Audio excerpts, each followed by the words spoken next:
26वां अध्याय। नरकों की विभिन्न गतियों का वर्णन। राजा परीक्षित ने पूछा, महर्षि, लोगों को जो ये ऊंची नीची गतियां प्राप्त होती हैं, उनमें इतनी विभिन्नता क्यों है?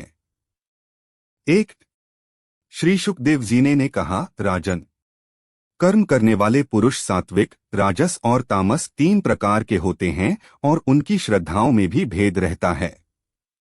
इस प्रकार के स्वभाव और श्रद्धा के भेदों से उनकी कर्मों की गतियां भी अलग अलग होती हैं और न्यूनाधिक रूपों में ये सभी गतियां सभी धार्मिक गतियां प्राप्त करती हैं। 2 इसी प्रकार के अवशेष कर्मरूप पाप करने वालों को भी उनकी श्रद्धा की निराशा के कारण समान फल नहीं। मूल रूप से अनादि अविद्या के वशीभूत की इच्छा थी कि उन दुर्लभ कर्मों के परिणामों में जो हजारों तरह की नारकी गतियां होती हैं, उनका विस्तार से वर्णन करेंगे। 3 राजा परीक्षित ने पूछा, भगवन, आप जिनका वर्णन करना चाहते हैं वे नरक इसी पृथ्वी के कोई देश विशेष हैं अथवा त्रिलोकी से बाहर या इसी के भीतर किसी जगह हैं? 4 श्री सुखदेव जी ने कहा, राजन, वे त्रिलोकी के भीतर ही हैं तथा दक्षिण की ओर पृथ्वी से नीचे जल के ऊपर स्थित हैं। इसी दिशा में अग्निश्वात आदि पितृगण रहते हैं। वे अत्यंत एकाग्रतापूर्वक अपने वंशधरों के लिए मंगल कामना किया करते हैं। 5 उस नरकलोक में सूर्य के पुत्र पितृराज भगवान यम अपने सेवकों के सहित रहते हैं तथा भगवान की आज्ञा का उल्लंघन न करते हुए अपने दूतों द्वारा वहां लाए हुए मृत प्राणियों को उनके दुष्कर्मों के अनुसार पाप का फल दंड देते हैं। 6 परीक्षित, कोई लोग नरकों की संख्या 21 बताते हैं। अब हम नाम, रूप और लक्षणों के अनुसार उनका क्रमशः वर्णन करते हैं। उनके नाम ये हैं, तामिस्र, अंधतामिस्र, रौरव, महारौरव, कुंभीपाक, कालसूत्र, असिपत्रवन, सुकरमुख, अंधकूप, कृमिभोजन, संदंश, तप्तसूर्मी, वज्रकंटक, शालमली, वैतरणी, पूयोद, प्राणरोध, विषसन, लालाभक्ष, सारमेयादन, अवीची और अयहपान।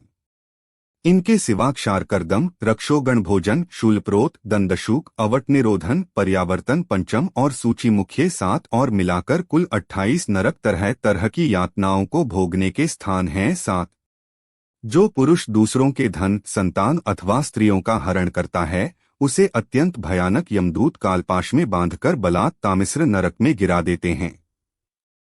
उस अंधकारमय नरक में उसे अन्न जल न देना, डंडे लगाना और भय दिखलाना आदि अनेक प्रकार के उपायों से पीड़ित किया जाता है।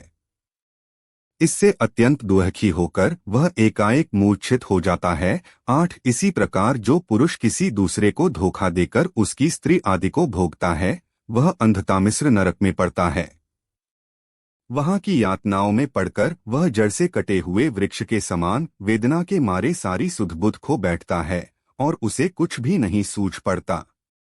इसी से इस नरक को अंधतामिस्र कहते हैं। 9 जो पुरुष इस लोक में यह शरीर ही मैं हूँ और ये स्त्री धनादि मेरे हैं, ऐसी बुद्धि से अन्य शास्त्र से द्रौपदी तक धार्मिक अपने कुतुब के ही पालन पोषण में रहता है, वह अपने शरीर को छोड़कर अपने पाप के कारण स्वयं ही रौरव नरक में गिरता है। 10 इस लोक में वह जिन राक्षसों को जिस प्रकार से कष्ट पहुँचाते हैं, इसीलिए इस नरक का नाम रौरव है। रुरु सर्प से भी अधिक है। मोर कोलोराडो प्रकृति वाले एक जीव का नाम है, ऐसा ही महारौरव नरक है। वह व्यक्ति इसमें शामिल है जो और किसी का परवाह न कर केवल अपना ही शरीर पालन पोषण करता है। वहां कच्चा मांस खाने वाले रुरु इसे मांस के लोभ से बेचते हैं। 12 जो मनुष्य इस लोक में अपना पेट पालने के लिए तैयार है, स्कंध लिए जीवित पशु या पक्षियों को रांधता है, उस हृदयहीन राक्षसों से भी गए बीते पुरुष को यमदूत कुंभीपाक नरक में ले जाकर खौलते हुए तैल में रांधते हैं। 13 जो मनुष्य इस लोक में माता पिता, ब्राह्मण और वेद से विरोध करता है, उसे यमदूत कालसूत्र नरक में ले जाते हैं। इसका घेरा 10,000 योजन है। इसकी भूमि तांबे की है। इसमें जो तपा हुआ मैदान है वह ऊपर से सूर्य और नीचे से अग्नि के दाह से जलता रहता है। वह पहुंचाया हुआ पापी जीव भूख प्यास से व्याकुल हो जाता है और उसका शरीर बाहर भीतर से जलने लगता है। उसकी बेचैनी यहाँ तक बढ़ती है कि वह कभी बैठता है, कभी लेटता है, कभी छटपटाने लगता है, कभी खड़ा होता है और कभी इधर उधर दौड़ने लगता है। इस प्रकार उस नर पशु के शरीर में जितने रोम होते हैं उतने ही 1000 वर्ष तक उसकी यह दुर्गति होती रहती है। 14 जो पुरुष किसी प्रकार की आपत्ति न आने पर भी अपने वैदिक मार्ग को छोड़कर अन्य पाखंडपूर्ण धर्मों का आश्रय लेता है, उसे यमदूत असिपत्रवन नरक में ले जाकर कोड़ों से पीटते हैं। जब मार से बचने के लिए वह इधर उधर दौड़ने लगता है, तब उसके सारे अंग तालवन के तलवार के समान पैने पत्तों से, जिनमें दोनों ओर धारें होती हैं, टुक टुक होने लगते हैं। तब वह अत्यंत वेदना से हाय मैं मरा इस प्रकार चिल्लाता हुआ पद पद पर मूर्छित होकर गिरने लगता है। अपने धर्म को छोड़कर पाखंड मार्ग में चलने से उसे इस प्रकार अपने कुकर्म का फल भोगना पड़ता है। इस लोक में जो पुरुष राजा या राजकर्मचारी होकर किसी निरपराध मनुष्य को दंड देता है अथवा ब्राह्मण को शरीर दंड देता है, वह महापापी मरकर सुकरमुख नरक में गिरता है। वहां जब श्रीमद् महाबली यमदूत उसके अंगों को कुचलते हैं, तब वह कोल्हू में पेरे जाते हुए गन्नों के समान पीड़ित होकर, जिस प्रकार इस लोक में उसके द्वारा सताए हुए निरपराध प्राणी रोते चिल्लाते थे, उसी प्रकार कभी आर्त स्वर से चिल्लाता और कभी मूर्छित हो जाता है। जो पुरुष इस लोक में खटमल आदि जीवों की हिंसा करता है, वह उनसे द्रोह करने के कारण अंधकूप नरक में गिरता है।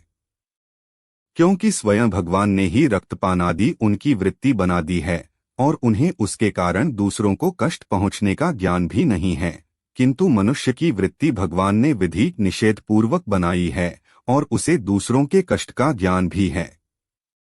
वहां वे पशु, मृग, पक्षी, सांप आदि रेंगने वाले जंतु, मच्छर, जू, खटमल और मक्खी आदि जीव जिनसे उसने द्रोह किया था, उसे सब ओर से काटते हैं। इससे उसकी निद्रा और शांति भंग हो जाती है और स्थान न मिलने पर भी वह बेचैनी के कारण उस घोर अंधकार में इस प्रकार भटकता रहता है, जैसे रोगग्रस्त शरीर में जीव छटपटाया करता है। जो मनुष्य इस लोक में बिना पंचमहायज्ञ किए तथा जो कुछ मिले उसे बिना किसी दूसरे को दिए स्वयं ही खा लेता है, उसे कौए के समान कहा गया है। वह परलोक में कृमिभोजन नामक निकृष्ट नरक में गिरता है। वहां 1,00,000 योजन लंबा चौड़ा एक कीड़ों का कुंड है।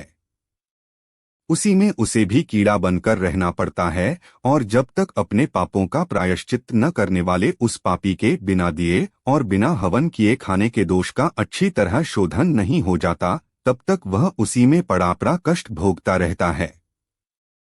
वहां कीड़े उसे नोचते हैं और वह कीड़ों को खाता है। 18 राजन, इस लोक में जो किसी भी पुरुष के स्वर्ण और रत्नादि का हरण का समय नहीं होता है और उसे मृत्यु पर यमदूत संदंश कहा जाता है, जिसका नाम नरक में आयल तपाए आयरन के गोलों से दागते हैं और संदसी से उसका कल नोचते हैं। 19 इस लोक में यदि कोई पुरुष अगम्या स्त्री का संभोग करता है या कोई स्त्री का अगम्या पुरुष से व्याभिचार करता है, तो यमदूत उसे तप्तसुमी नामक नरक में लेवल कोड़ों से पीटते हैं तथा पुरुष को तपाए हुए जेल की स्त्री मूर्ति से और स्त्री को तपाई हुई पुरुष प्रतिमा से आलिंगन करते हैं। 20 जो पुरुष इस लोक में पशु आदि सभी के साथ व्यवहार करता है, उसे मृत्यु के बाद यमदूत वज्रकंठशाल में नरक में गिरा देते हैं और वज्र के समान कठोर कांटों वाले सिमर के वृक्ष पर चढ़ाकर फिर नीचे की ओर खींचते हैं।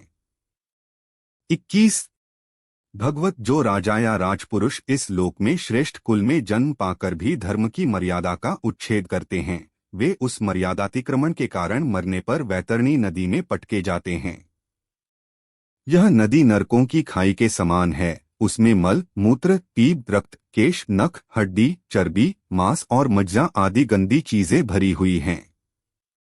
वहां गिरने पर उन्हें इधर उधर से जल के जीव नोचते हैं, किंतु इससे उनका शरीर नहीं छूटता।